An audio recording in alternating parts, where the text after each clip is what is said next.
Nous sommes dans le site docteurangélique.free.fr, toujours dans l'éthique religieuse, et je voudrais aborder maintenant les limites de la contemplation philosophique. Donc je veux rappeler que la contemplation philosophique se base sur la seule raison, sur les seules forces de l'intelligence humaine qui, à partir de la découverte de l'être premier, essaye d'aller le plus loin possible dans la découverte de 4 choses. Premièrement, de ce qu'est Dieu lui-même, et c'est ce qu'on pourrait appeler la sagesse. Deuxièmement, des intentions que Dieu a, et c'est ce qu'on pourrait appeler l'intelligence. Troisièmement, des créatures elles-mêmes qu'on constate partout et de leur sort. Et c'est ce qu'on pourrait appeler la science. Et enfin, de la façon de se comporter, de la façon qui convient à Dieu pour se comporter et pour lui plaire. Et c'est ce qu'on pourrait appeler le conseil ou la prudence religieuse. Eh bien, dans ces 4 domaines de la contemplation, de la sagesse, s'il y a des choses extraordinaires que peut découvrir le philosophe et qu'on a vu dans la leçon précédente, on est bien obligé de constater qu'il y a aussi des limites infranchissables. La raison ne peut absolument pas répondre à certaines choses, et je dirais que c'est valable aux 4 niveaux que je viens d'indiquer.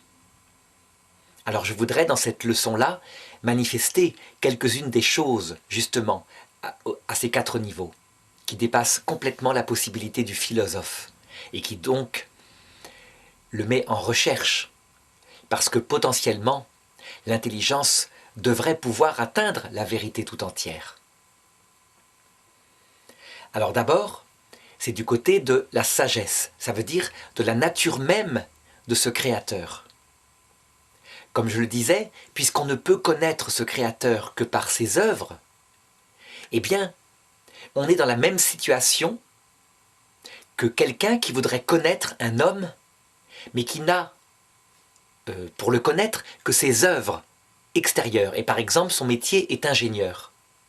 Donc imaginons que je veuille connaître l'homme qui est à la source de cette télécommande, dans sa vie personnelle, dans son cœur, dans ses intentions, et que je n'ai que cette télécommande dont il a été la source comme ingénieur, eh bien je suis démuni.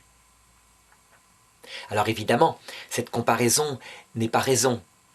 Je veux dire par là que si on regarde un petit peu plus la création, on s'aperçoit tout de même qu'il y a, comment dirais-je, de grands signes de ce que peut être le Créateur. Par exemple, en regardant les personnes humaines les plus droites, les plus pures que l'on peut considérer, on admire en elles, justement, la fidélité dans l'amour, la droiture dans le comportement. Et donc on peut se dire que puisque notre intelligence admire naturellement ce qui est beau, ce qui est bon, ce qui est vrai, c'est que sans doute ça dit quelque chose du Créateur. Cependant, il faut reconnaître que tout cela fonctionne par mode d'analogie. Ça veut dire que, en considérant les toutes petites fourmis que nous sommes, et en considérant après l'immensité vertigineuse du Créateur, nous ne sommes que dans une comparaison.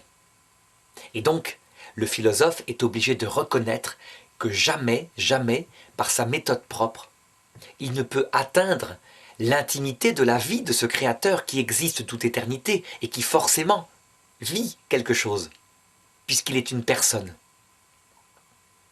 Ça lui échappe.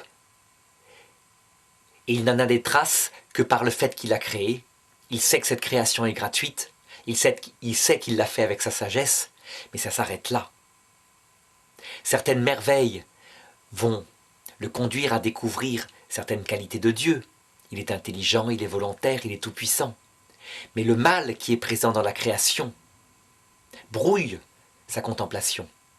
Et il est obligé de se demander qu'est-ce qui justifie que toutes les œuvres qu'il a créées sont vouées à la destruction, sans exception.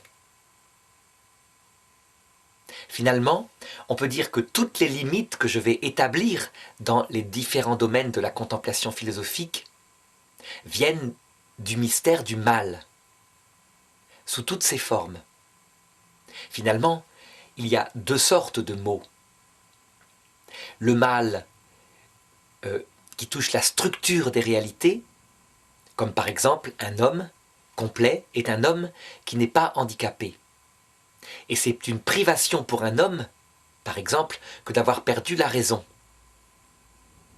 Et donc il y a un mal qu'on constate au niveau de toutes les réalités qui nous entourent. Et deuxièmement, la deuxième sorte de mal, c'est le mal moral. Un homme, normalement constitué, se comporte bien.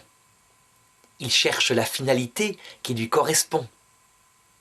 Or, on constate partout que des hommes mettent leur finalité dans des biens qui leur sont largement inférieurs, passent leur vie à courir après l'argent, après le seul plaisir, ou après la gloire matérielle qui s'envole comme cela.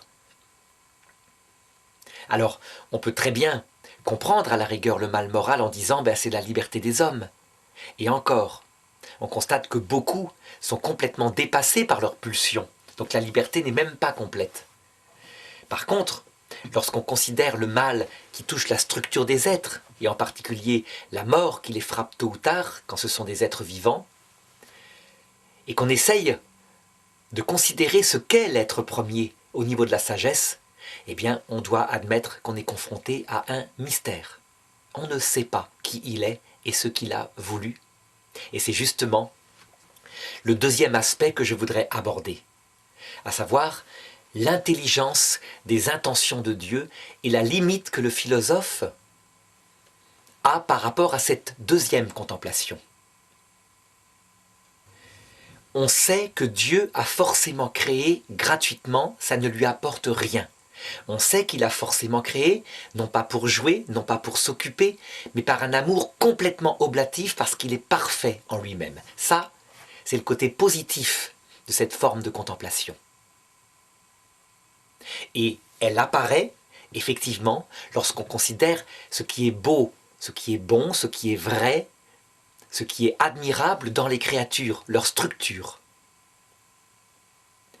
Par contre, lorsqu'on considère le mal qui touche les créatures, on est pareil dans un message brouillé. Et ceci est vrai pour la contemplation de toutes les choses. Si on considère le monde minéral, le monde qui n'est pas vivant, et son devenir, on constate que ce devenir est voué à la vanité. Certes, actuellement, les étoiles brillent et c'est magnifique. Certes, le soleil éclaire la terre et la vie est apparue. Mais le destin de ce monde, on le connaît. C'est un destin qui se termine dans le froid glacé d'une dispersion dans l'univers entier. Une dispersion qui ne peut que se faire par une forme de dégradation, une perte d'énergie. On sait ce que deviendra ce monde soumis à ces lois dans quelques centaines de milliards d'années. Une énergie vague, dispersée, quelques trous noirs fuyant à travers un univers immense en perpétuelle expansion. Et ce sera sans doute le reste de ces galaxies qui sont finalement comme des tourbillons qui tournoient autour d'un siphon qui les attire. Ce siphon étant des trous noirs méga géants et qui finiront par les aspirer sans doute complètement. Et donc, lorsqu'on regarde cet univers, en philosophe, on se dit « mais à quoi ça sert tout ça ?» Une création, certes merveilleuse, mais son destin est là, est le froid glacé, une tension perpétuelle et éternelle vers le 0 degré absolu. Lorsqu'on se penche sur les autres réalités comme les êtres vivants, on est confronté au même mystère. Il y a dans les espèces vivantes une aspiration à demeurer toujours qui se voit à travers la reproduction. Et puis on constate qu'en fait, aucune espèce n'atteint sa finalité, aucune ne subsistera toujours. À travers les milliards d'années qui précèdent l'apparition de l'homme, la vie n'ayant que 500, 600, 700 millions d'années, on constate que ce sont la plupart des espèces qui ont disparu. Elles ont une durée de vie de quelques millions d'années. Certes, par évolution, elles donnent des fruits, mais il y a des espèces entières, des groupes, des formations de vie qui n'ont eu aucune descendance et qui ont été détruites complètement et irrémédiablement. Lorsqu'on compare la diversité de la vie il y a quelques centaines de millions d'années à ce qu'elle est maintenant, on s'aperçoit que les grands embranchements sont des survivants et que les espèces de ces embranchements, certes, sont encore diversifiées, mais qu'elles disparaissent aussi à chaque instant. Alors, qu'est-ce qu'on peut dire de l'intention de Dieu? Qu'est-ce qu'il en est de ces êtres magnifiques, structurés de manière inouïe et qui sont voués à la destruction? La destruction finale étant évidemment la fin du soleil. Et là, il n'y aura plus aucune vie du tout. Donc, le philosophe, lorsqu'il regarde la vie, cette merveille qui lui correspond et qu'il participe, se dit « Mais quelle est l'intention du Créateur? Est-ce que c'est fabriquer des choses qui sont vouées à la vanité ?»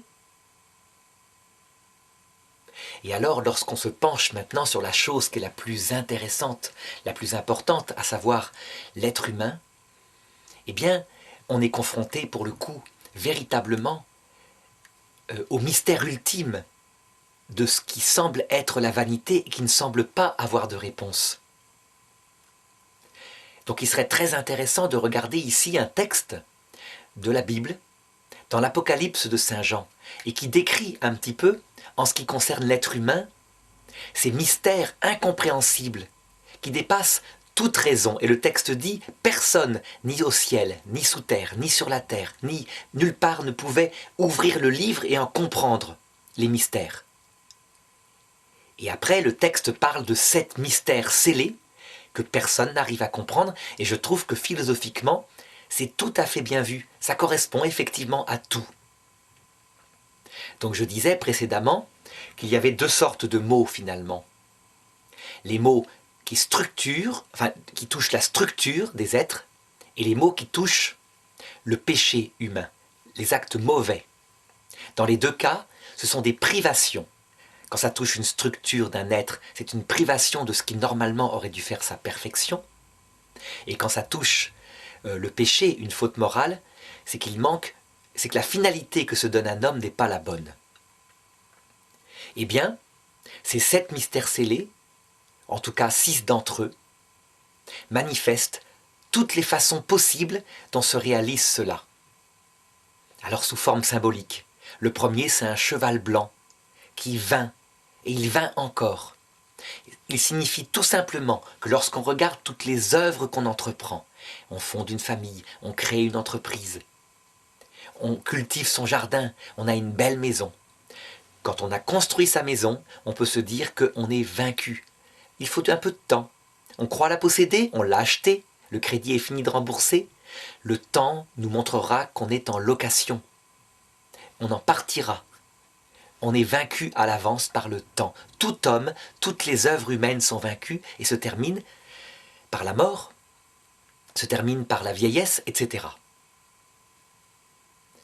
Alors, le deuxième cheval, un cheval verdâtre qui est la famine, est significatif parce que on constate, lorsqu'on observe l'humanité, qu'elle est partout, dans tous les pays, chez les riches comme chez les pauvres. Elle touche tous les hommes, sans exception. Les plus heureux des hommes, donc ceux qui ne ressentent pas la famine, sont ceux qui se contentent d'un bonheur quotidien. Mais en réalité, par nos aspirations profondes, on n'est pas fait pour vivre dans ce monde que le temps use. Quand on découvre par exemple une passion amoureuse, on voudrait qu'elle dure toujours avec la même intensité. Et c'est quasiment impossible. Le temps est son ennemi, elle tombe dans le quotidien, et heureusement, certaines personnes sages sont capables de dire « Eh bien, je me passe de ce plaisir dont je rêvais, qui était merveilleux, et je me contente d'un bonheur quotidien. » Et là, ils arrivent à être heureux. Eh bien, même ceux-là, la famine les atteindra, parce qu'ils peuvent penser qu'un jour, ils perdront celles et ceux qu'ils aiment, les enfants à qui ils ont donné la vie. La famine est partout. Dans les pays pauvres, elle peut être physique. Dans les pays riches, où il y a plein de nourriture, où on ne manque de rien, eh bien, elle porte sur le sens de la vie. Les gens ne savent plus ce qu'ils font sur Terre parce qu'ils croient pouvoir être heureux entièrement dans leur jeunesse avec du matériel. Et très vite, leur nature se retourne contre eux. Ils connaissent l'angoisse, donc une forme de famine spirituelle, parce que l'argent, parce que le plaisir, parce que les loisirs ne comblent que superficiellement. Alors certes, certains sont philosophes et cherchent profondément l'être premier. Et dans ce cas-là, effectivement, ils peuvent dépasser cette famine de la plupart qui vivent dans le sensible, comme disait Aristote. Et bien malgré tout, comme le montre cette leçon-là, ils n'ont pas de réponse à leur question ultime. Il y a une famine spirituelle indépassable chez le philosophe, puisqu'il ne sait pas expliquer le fait que tout se détruit au bout du compte. Le cheval verdâtre et la famine a bien d'autres sens, métaphoriques évidemment. Le troisième cheval, le cheval rouge-feu, c'est la guerre. La guerre partout. Alors, si on analyse d'abord les individus humains, dans leurs 4 niveaux pratiques de vie que j'avais vus dans les leçons d'éthique, eh bien on constate que la guerre effectivement est partout. Le premier niveau pratique de notre vie qui est corporelle, notre santé, eh bien c'est une guerre perpétuelle, comme disait le docteur Knock, contre un état, comment dirais-je, provisoire qu'est la santé, et l'état qui va arriver, qui va sans doute arriver, c'est la maladie, tôt ou tard. Donc il y a une lutte en nous, et pour le moment, quand on est en bonne santé, c'est effectivement la santé qui triomphe. Le deuxième niveau, le niveau psychologique, il a aussi ses guerres. Quand un enfant, puisque la psychologie se construit dans l'enfance, quand un enfant est confronté à ses parents, il est rare qu'on puisse dire qu'il a eu l'idéal.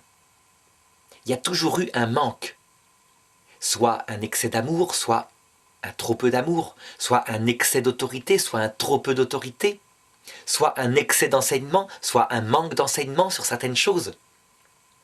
Et donc au plan psychologique, il est rare de trouver un homme parfaitement équilibré. Et quand il l'est, quand ses sentiments psychologiques, sa valorisation par rapport à son passé, son autonomie par rapport au présent, son sentiment de sécurité par rapport au futur sont extrêmement forts, alors souvent c'est un homme dur parce qu'il ne comprend pas les autres qui souffrent. Et donc la guerre, à ce moment-là, intervient avec les autres. Il n'est pas assez miséricordieux, il n'a pas touché lui-même ses propres faiblesses. La guerre, elle peut intervenir aussi au plan spirituel. Par exemple, dans nos amitiés. Et principalement dans la plus grande amitié de toutes, l'amour d'amitié avec sa femme. On voit à quel point maintenant les couples sont fragilisés. Finalement, c'est comme si une loi en nous, peut-être une loi de l'égoïsme, combattait ce qu'on sait être bien. Et ça, c'est valable pour les hommes comme pour les femmes. Si bien que finalement, très souvent, il y a comme un équilibre précaire, chacun retombant petit à petit dans ses défauts et dans ses égoïsmes, et l'autre devant mettre le haut là. Alors on peut s'habituer, on peut obtenir une certaine paix à ce niveau spirituel. Mais la guerre n'est pas loin. Et puis, le niveau mystique, le 4e niveau, le plus profond, qui peut entrer en guerre avec soi-même alors que les 3 niveaux, les 3 autres niveaux vont bien. C'est très très visible actuellement. Les hommes, les femmes vont voir des psychologues parce qu'ils vont mal, et pourtant, quand on regarde leur vie en Occident, souvent ils ont une bonne santé, psychologiquement ça va, et spirituellement leur couple va bien, leur famille est équilibrée, et pourtant ils ne vont pas bien. C'est un manque, c'est une guerre intérieure, parce que, ayant tout construit, ayant tout obtenu, ils se voient vieillir et ils ne savent pas ce qu'ils font sur Terre.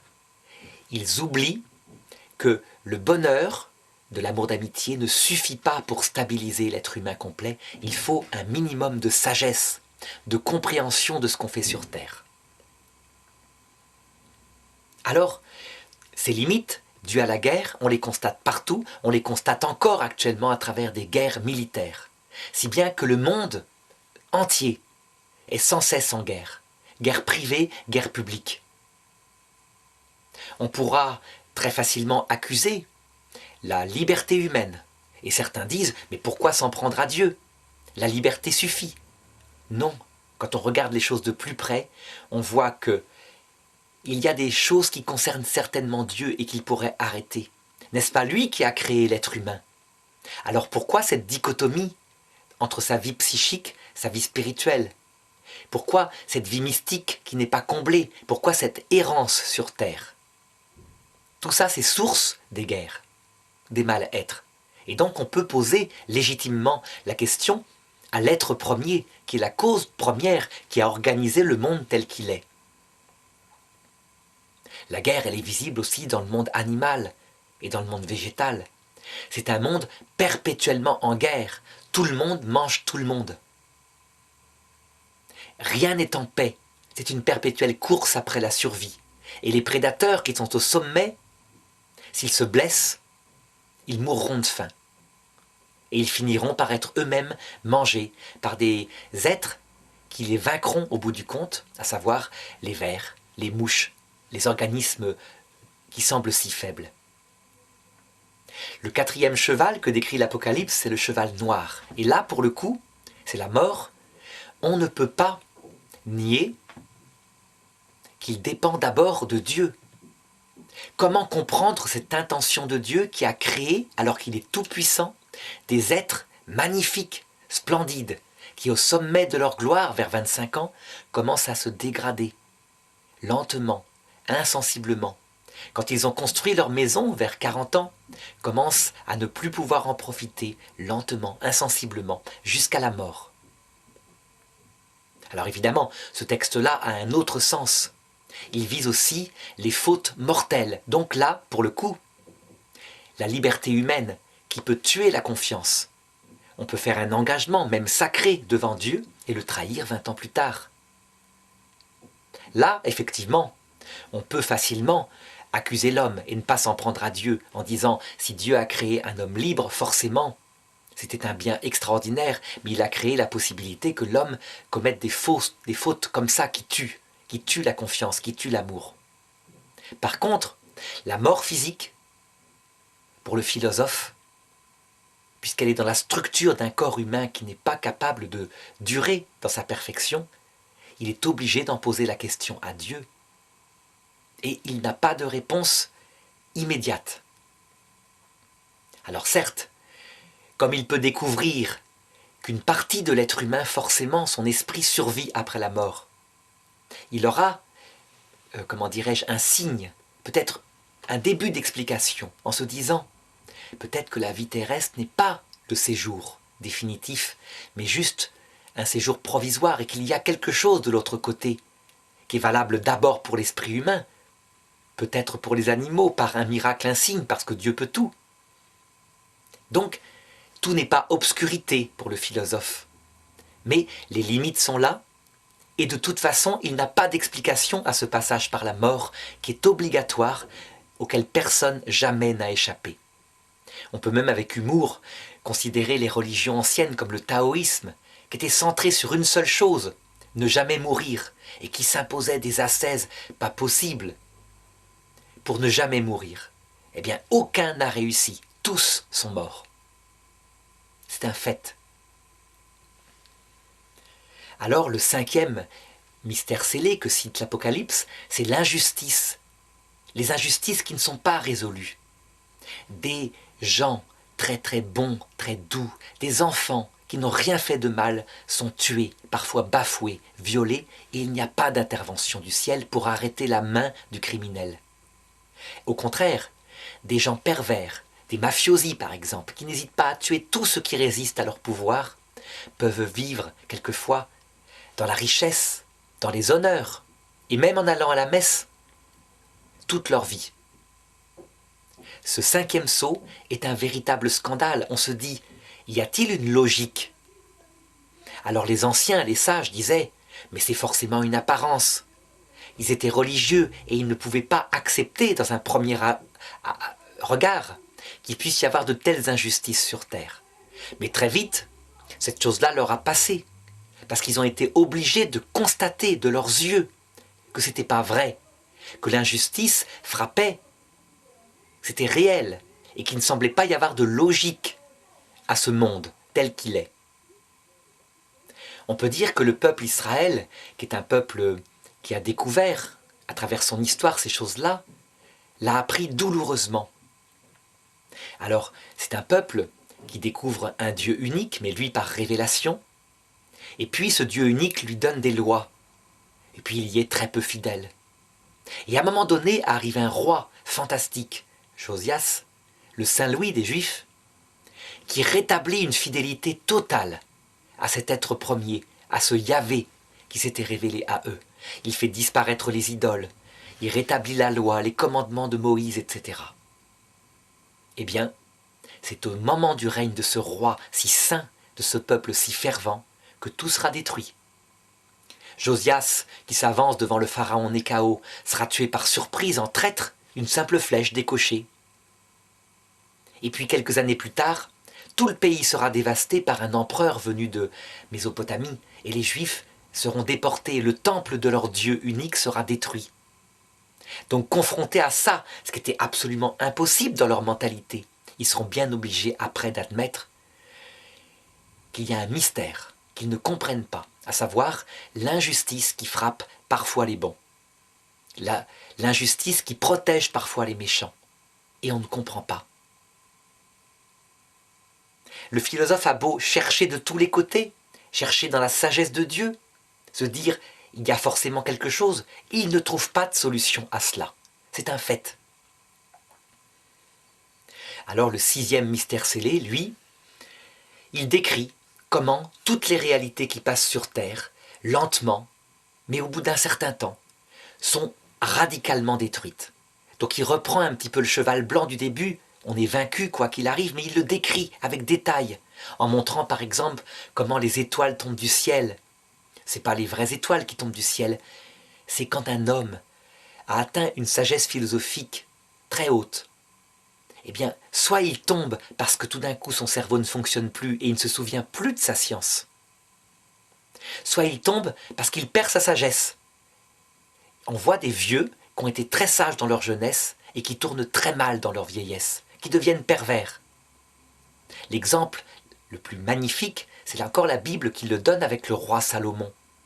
Un jeune homme d'une sagesse telle que quand Dieu lui apparaît pour lui dire « Que veux-tu? De l'argent, de la gloire ?» Il dit « Non, je veux la sagesse. » Comment un jeune homme de 20 ans peut-il avoir une telle idée? C'est fantastique.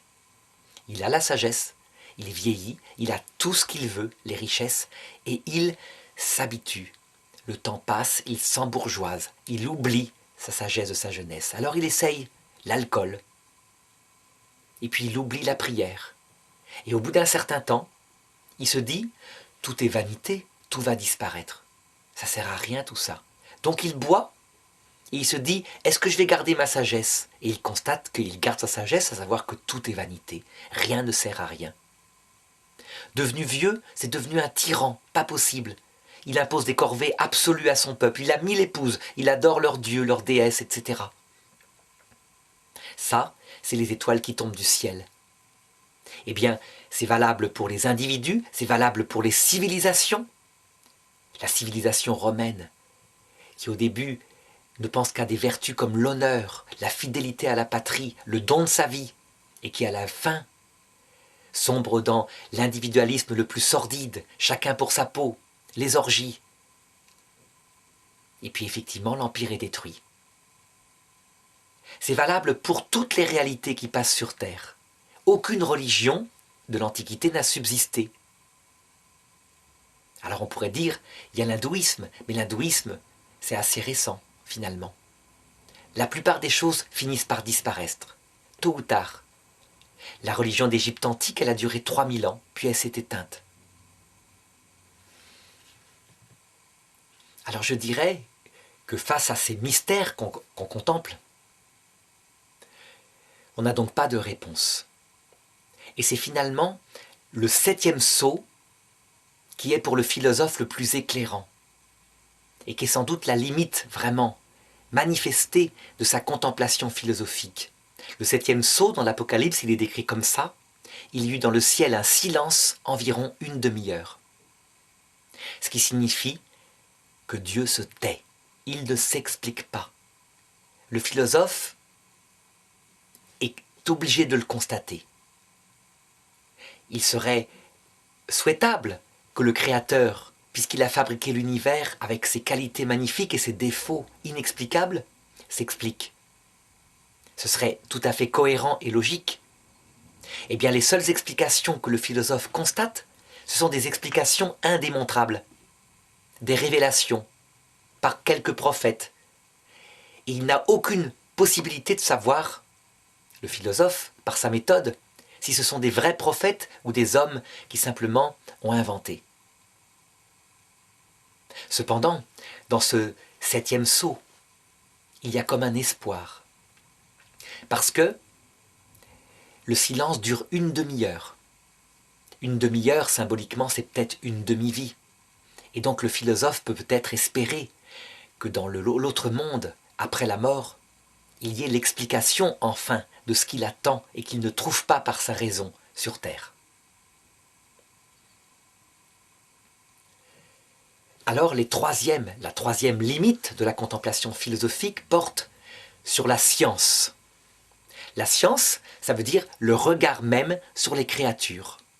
Et donc, je l'ai bien décrit dans les considérations précédentes. Le mystère principal, c'est le fait que tout est soumis à la corruption, sans exception. La science qui est magnifique, qui donne des réponses, c'est quand l'être est en acte, qu'il a atteint sa finalité. Mais la science obscure, que le philosophe n'arrive pas à résoudre, c'est justement cette destruction présente dans tout ce qu'il observe comme réalité, y compris les personnes humaines. Destruction par le péché, destruction par la vieillesse et par la mort. Donc là, le philosophe n'a pas d'explication, mais j'insiste pas plus puisque j'en ai parlé largement dans les considérations précédentes. Reste maintenant à regarder les limites du côté du conseil, ça veut dire du côté de cette intelligence pratique qui souhaite se comporter bien par rapport au Créateur. Alors on l'a dit, dans toutes les leçons d'éthique religieuse, on peut deviner que parce que notre intelligence est ordonnée vers ce qui est bien, ce qui est vrai, il y a en elle une loi naturelle, une forme de syndérèse. Syndérèse, c'est le terme qu'emploie saint Thomas d'Aquin pour indiquer cette orientation naturelle de l'intelligence humaine vers ce qui est bon. Elle admire ce qui est bon. Par exemple, l'acte d'un homme qui se jette à l'eau pour sauver quelqu'un qui se noie, on l'admire. L'acte d'un homme qui est lâche, qui laisse mourir des gens, qui n'intervient pas pour sauver sa vie, on le méprise. C'est la syndérèse qui provoque ça. Donc on peut, par là, deviner quel est le comportement juste. Il suffit de chercher quelle est la loi naturelle de nos actes. De le chercher objectivement, pas seulement la loi naturelle de notre corps. Notre corps, lui, il cherche son plaisir. Mais la loi naturelle de notre esprit. Et alors apparaîtront des vertus comme l'honneur, le comportement honnête, le fait de rester fidèle à ses promesses, le fait de ne pas trahir l'amitié, etc. Toute forme de loi naturelle. Donc on peut deviner que c'est ce qui plaît au Créateur. Cependant, et c'est là qu'intervient la limite, c'est qu'on pourrait se dire que le Créateur pourrait avoir la bonté de récompenser ce qui est droit, ce qui est bon, ce qui est vrai, et de punir ce qui est mauvais, ce qui est pervers, ce qui est égoïste. En réalité, on constate qu'il n'y a rien de tout cela. Certes, lorsqu'on agit bien, on a une récompense intérieure, une forme de considération de soi-même. Il est vrai que quand on agit mal, par exemple, si un homme centre toute sa vie sur le seul plaisir égoïste sexuel, mettons, il en récolte les fruits, à savoir la solitude, le mépris des femmes. Ça, ce sont des lois immanentes. On ne peut pas les nier. Donc sous ce rapport-là, il y a une certaine cohérence et on voit que tel comportement provoque tel fruit, c'est logique. Cependant, les malheurs qui frappent et qu'on ne contrôle pas, le cancer, la mort brutale, le fait de se faire écraser, eh bien, ils peuvent frapper l'homme bon comme l'homme mauvais. Et c'est la grande découverte que fait Job dans la Bible. Encore un homme qui se pose la question par rapport à son comportement. Il dit « J'ai toujours agi justement ». Et il le décrit, son comportement. Par exemple, sa chasteté. Il sait très bien, c'est un homme qui aura tendance à regarder les jeunes filles de manière pas très pure. Eh bien, il s'interdisait ces regards-là, par respect pour elles. Comportement éminemment juste, que tout homme droit peut comprendre. Eh bien, malgré tout, il est frappé par le malheur. Sa famille est détruite, ses biens sont perdus. Et il est atteint par une maladie, au point qu'il se met sur un tas de fumier et il passe son temps à se gratter ses plaies. Voilà. Quelle est la limite au niveau de la vertu de prudence que peut avoir le philosophe? Si bien que lorsqu'un homme est frappé par des choses qui dépassent complètement l'entendement, alors qu'il s'est comporté droitement, on comprend comment il peut dire dans sa prière, comme une supplique, « Qu'est-ce que j'ai pu faire à Dieu pour que me soient enlevés comme ça mes biens, pour que tout ça m'arrive ?» Et il n'y a pas de réponse. Il faut le reconnaître, sauf des réponses qui sont de l'ordre de la révélation et qui, hélas pour le philosophe, par sa méthode, sont de l'ordre de l'opinion. Alors, je peux les rappeler, les réponses. Les réponses de l'islam, qui ont tendance à dire que c'est parce que Dieu teste les hommes pour voir jusqu'où va la droiture. Et c'est vrai que pour Job, c'est ce qui s'est passé. Il a été testé et il s'est comporté droitement jusque dans la douleur. Cependant, quand un homme juste comme Job perd tout ce qu'il aime, ses enfants, sa femme, d'un coup, sa richesse, si cet homme tombe et se suicide, est-ce qu'on pourra dire que cet homme mérite une condamnation alors que la faiblesse est tout à fait compréhensible? Je veux dire par là que si une maman, son fils à qui c'est arrivé, constate qu'il s'est suicidé, jamais elle ne le condamnera. Elle dira « Qu'est-ce qu'il a pu souffrir ?» Job ne s'est pas suicidé, c'est certain. Mais que dire de ceux qui le font? Sont-ils condamnés? Parce qu'une des lois naturelles qui vient à l'esprit de l'homme religieux, c'est que comme il n'a pas été lui-même source de sa vie, il n'a pas à se reprendre lui-même sa vie. Cependant, quand il est confronté à une douleur telle que la vie elle-même devient un malheur, au point que l'absence, le néant, comme le dit Job d'ailleurs, malheur au jour de ma naissance, si j'avais pu être mis tout de suite au tombeau. Donc quand la vie est devenue tellement une souffrance que seul le repos de la mort est souhaitable, comment condamner? Voilà les limites du philosophe. Et dans la leçon suivante, évidemment, je terminerai le cours d'éthique religieuse en montrant cette vertu qui sort de ses limites quand le philosophe se comporte véritablement dans sa logique jusqu'au bout et qui s'appelle l'espoir religieux.